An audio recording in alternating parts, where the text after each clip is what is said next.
Hey folks, Saturday morning rant. What I want to talk about today. I want to talk about criminal justice reform nonprofits in particular. Why? Because they have a set of values that they state publicly, that they put on their website, that doesn't really line up with the fucking truth. And so I'm going to go in on that. Because that's the space I know. I know nonprofits generally because of my business, gem trainers. We work with all types of nonprofits. We even work with some for-profits. But I worked 17 years in the criminal justice reform space. And so I was on the train this week, heading downtown, and I bumped into this woman who I haven't seen in, 7, 8 years, but who I've seen digitally. I've seen on social media, and she has stood with me through thick, through thin, all the way, been really good to me. And I was kicking it with her, and she was like, yo, I got to tell you, every time I click like on your postings, and every time I click like on your rant, and every time I click like on pictures of your son and your daughter, people come after me. People tell me yo, you shouldn't click like on this stuff. Yo, you need to know that there's a chance that funders won't give you money because people don't really like him. He's polarizing. He's revealing a lot of secrets about the criminal justice reform space. He's democratizing philanthropy and teaching people who otherwise wouldn't have access to money how to get money. Oh, he's working with organizations that are nonpartisan, non-lobby, non-advocacy. Oh, he's still, working with white people, as part of this movement. Oh, you name it. You fucking all the shit that's antithetical to what they say they care about is what I hear, and it's what she heard. And so people are telling her, literally, don't click on my child's page, a picture, and don't say that my children are cute, or that they're handsome, or that they play ball well, or that they're a beautiful little ballerina, because Sunsaray is a beautiful little ballerina. And so, I've heard this before. I've heard it over and over, except these are criminal justice reform people who believe in restoration, people who believe in due process, people who believe in justice, people who believe in equity, people who believe in diminishing the light of people who they think are smarter than them because they somehow think that's going to make their light shine brighter and they're going to raise more money. Motherfucker, just because I'm gone don't mean you're going to raise more money. You got to be doing something that makes sense, and you got to know how to fuck the fundraise. Me being gone ain't going to help you do better at raising money. I've been gone for 6 years, motherfucker. You sit on the throne, that don't make you the king. Fuck is wrong with you?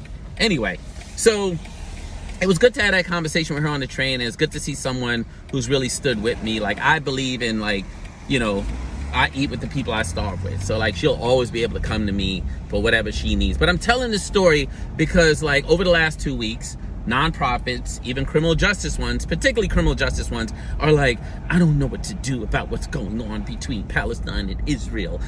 Do we need to make a statement? Should we make a statement? I don't know if we should make it. Motherfucker, you already haven't made a statement. So it's been 2 weeks. You haven't. How strongly do you feel? So let's talk about what's really going on.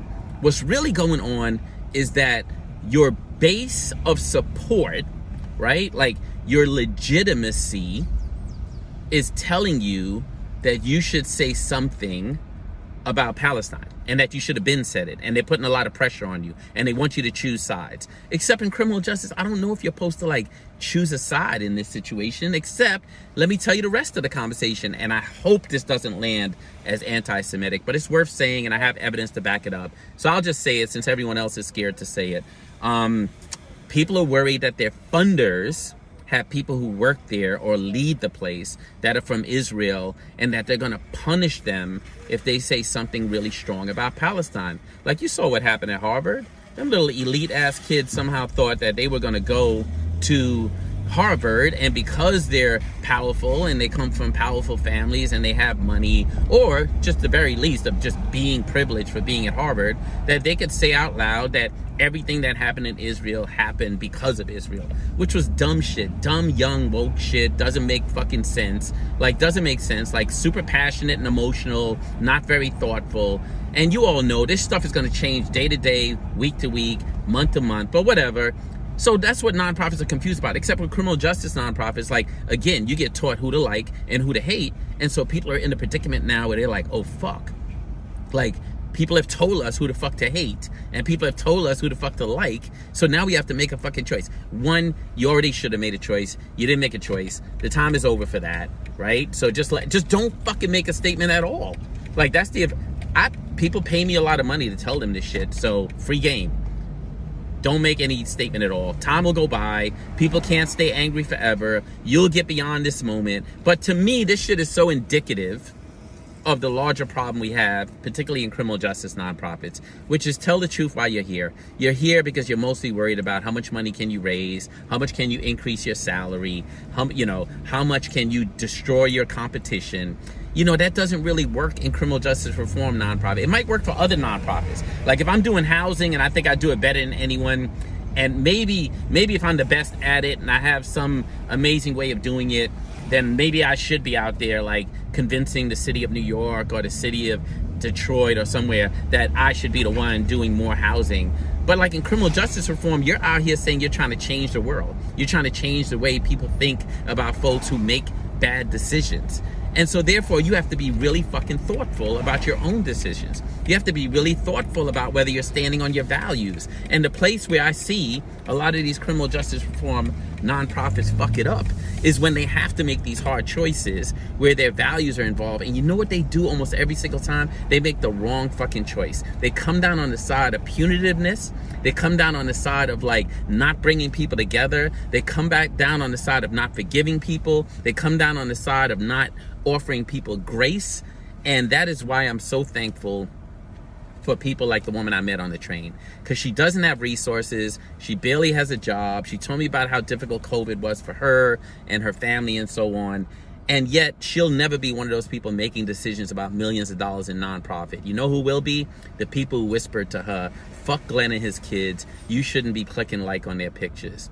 So look, there's a lot of profits out here pimping it out. Whether it's Common Justice, Catal, like two people married, raking in millions left and right. If you count their clients, you're like, what the fuck? You spending hundreds of thousands of dollars per client? Or you're doing criminal justice work, but behind the scene, you're threatening black leaders because they're making too much money for a campaign and you want to be the one making money. And then you go into a room and tell them how you're going to fuck them up and you stand up on your feet and you threaten them. Remember that? I got the audio tape. We'll get there.